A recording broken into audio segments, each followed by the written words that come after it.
In the name of Allah, the most compassionate, the most merciful, and may the peace and blessings of Allah be upon His last and beloved Messenger Muhammad, and may the peace and blessings of Allah be upon you all.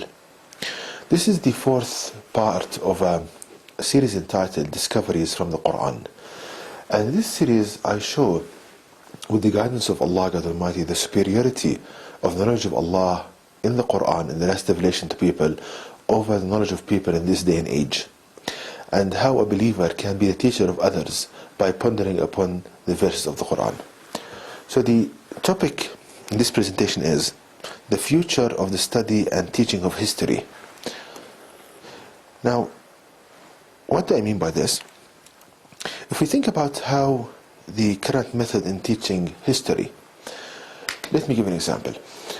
A person is given a date. Let's say, for example, he's taught that the Second World War started in 1939 and ended in 1945.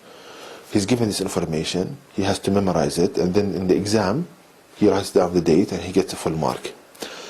Now, the problem with this is that the student doesn't feel that history or this kind of information he's given has an effect on his life.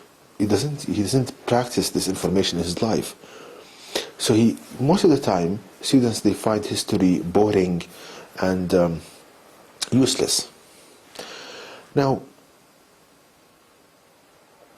is this the value of history? So of course not. So there is a problem in the way we teach history. That's the only logical conclusion here, because history is important, but the way we teach it, that's the problem. So if we go to the Quran and ask Allah God Almighty, what's the best way of learning history? Because the Quran has so much information about the previous nations, about people of old. So if we ponder upon the verses of the Quran, Allah God Almighty teaches us the best way to learn history by pondering upon only one verse of the Quran. And that's verse number 62 of chapter 33 of the Quran, which reads, this is translation: that was the way of Allah God in the case of those who passed away of old, and you will not find any change in the way of Allah God. So Allah here is teaching us how we should learn history. Allah is telling us here that Allah has a certain way of dealing with people, and that way is constant, never changing. People in the past, present, and future, Allah deals with them in the same way. So based from this verse, we can get an equation for history, the equation you see right here. So the equation, put it like chemistry. We have substance A reacts with B to give C. Now, always A, the deeds of people, and B, having people, C, actions by Allah God Almighty. So always, when we have people and they do certain deeds, this reaction always produces an action by Allah God Almighty. And this action by Allah is constant, never changing. So this is an equation for history from the Quran. So this explains why people sometimes they say that history repeats itself. It's not that history repeats itself, it's that the way of Allah God Almighty in dealing with people is constant, never changing. So in the past or the present or the future, when people they do certain deeds, the action taken by Allah God Almighty is the same. It's not that, as again, is history that repeats itself. Okay. To understand this further, when Allah tells us in the Quran about the affairs of the people in the past, so Allah is telling us about the past to understand the present, and then to predict the future, and this is for making changes to the present. So it's like a closed loop kind of a control system. So again, Allah is telling us about the past to understand our present and to predict the future, and to make changes now to change the future. Let me give you an example to illustrate this point. In the Quran, Allah tells us about the Romans, an old people of old, the Romans, and the present people, for example, the European and the Americans, they are descended from the Romans. So Allah is telling us about the Romans in the Quran in chapter 30 verses 2 and 3. This translation: the Romans have been defeated in the lowest land, and they after their defeat will be victorious. So Allah is telling us about the Romans. And if you ponder upon these verses, you see that there is a main characteristic that Allah is telling us about the Romans, that they love war. So the main characteristic that Allah describes the Romans with in the Quran, that they love to wage war. They love to conquer. They love war. And if we think now about, that's the city of the past. As I said, we need to understand our present from this knowledge. If we think about the First World War, the Second World War, the Crusades, the occupations done by European and American nations, we can understand our present, that the Americans and the Europeans, they love to wage war. So Allah told us about the past to understand our present and to predict the future. How to predict the future?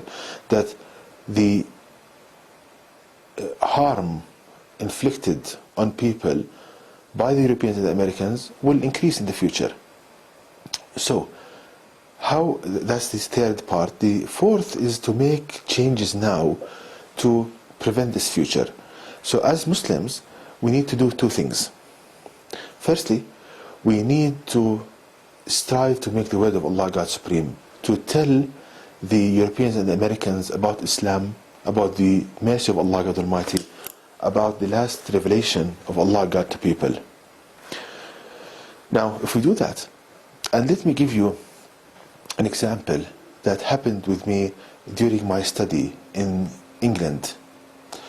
So in England, I went there at the beginning of my master's degree as a student, and before Allah guided me to this knowledge from the Quran, and I used to take exercises, exams, and like a student, normal. And I used to see in their eyes and in what they say not that much respect,